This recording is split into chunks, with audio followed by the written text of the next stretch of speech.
Greetings everybody, Maximus here. Really quick, before we start, I've got a question for you. When is the last time you got something for free? Free's good, right? Yeah, it is. Well, I'll tell you something that's free. It's absolutely free to subscribe to Maximus Aviation. It won't cost you a thing. So if you like the content here on the channel, don't forget to hit the subscribe button. And while you're in the button pushing mood, be sure to like, share, and ring the bell.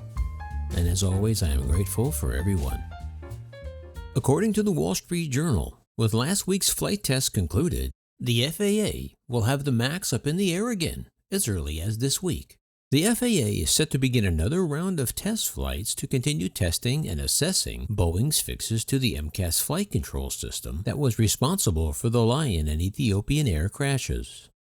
Last week's recertification flights saw engineers and pilots from the FAA evaluating Boeing's redesigned flight control system, mainly concentrating on whether it complied with safety regulations. In what the FAA is calling an operational readiness review, it will encompass a wider-ranging series of test flights over a period of several weeks. The Wall Street Journal reports that the new series of test flights will be expanded to include international flight agency pilots as well as industry airline pilots from around the world in an attempt to assess the MCAS modifications and improvements. In addition to the actual test flights, the FAA pilots and crews from national and international airlines will engage in extensive Max simulator training, something which before the crashes Boeing strenuously resisted. An important aspect of the upcoming Boeing 737 MAX review will look to see how well pilots can react to changes to the Maneuvering Characteristics Augmentation System, also known as MCAS. Meanwhile, back on the ground, the FAA and Boeing engineers will be going through reams and terabytes of data gathered during the original test flights last week. The FAA said it's following a deliberate process and will take the time it needs to thoroughly review Boeing's work. The FAA still needs to analyze the data from those tests, conduct a Flight Standardization Board review after analyzing public comments, and perform a final design documentation review.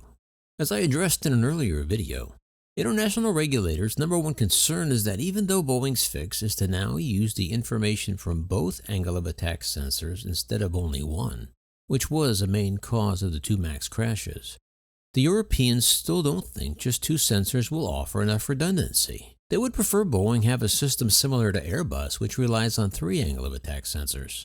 However, the MAX and the Airbus have two completely different flight control systems. The Airbus is fly-by-wire, meaning all flight control inputs by the pilots are electronically interpreted and then actuated by the onboard electronics and computers.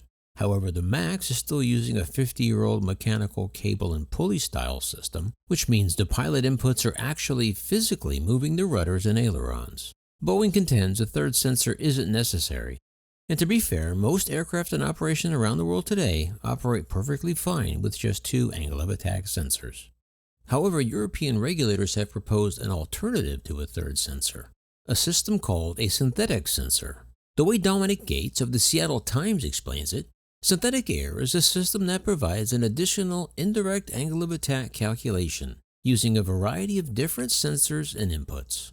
The Boeing 787 Dreamliner, for example, has a system called synthetic airspeed that takes inputs from the angle of attack sensors and various data points that indicate the plane's attitude in the air. The system serves to cross-check the signals from the other sensors and enables the flight control computer to identify a false data signal. The ultimate irony in adding a synthetic airspeed system to the MAX now would be that Boeing engineers had suggested originally introducing a synthetic airspeed system on the MAX during the design phase of development after experiencing similar failures in the flight simulator. Unfortunately, however, those same failures would actually occur on the two crashed MAX jets. However, Boeing rejected it, not because it wasn't a good idea, but because it would be too expensive and would lead to additional training and a need for more simulators, and Boeing didn't have the time or budget for either. But now at least finally the FAA and Boeing are taking the necessary steps to finally configure the version of the 737 MAX that Boeing should have made in the first place. Testing is expected to last weeks if not months. Boeing is still hopeful that all the testing and evaluation will be concluded and a new certification issued in time for Boeing to meet its September 2020 deadline to get the MAX back into service. Well, there's your MAX update. Let me know what you think down below, and of course, don't forget to subscribe, share, like, and ring the bell. And until next time, remember, leave the rubber on the runway and your troubles on the ground. And I will see you in the air. Yeah, this is Maximus.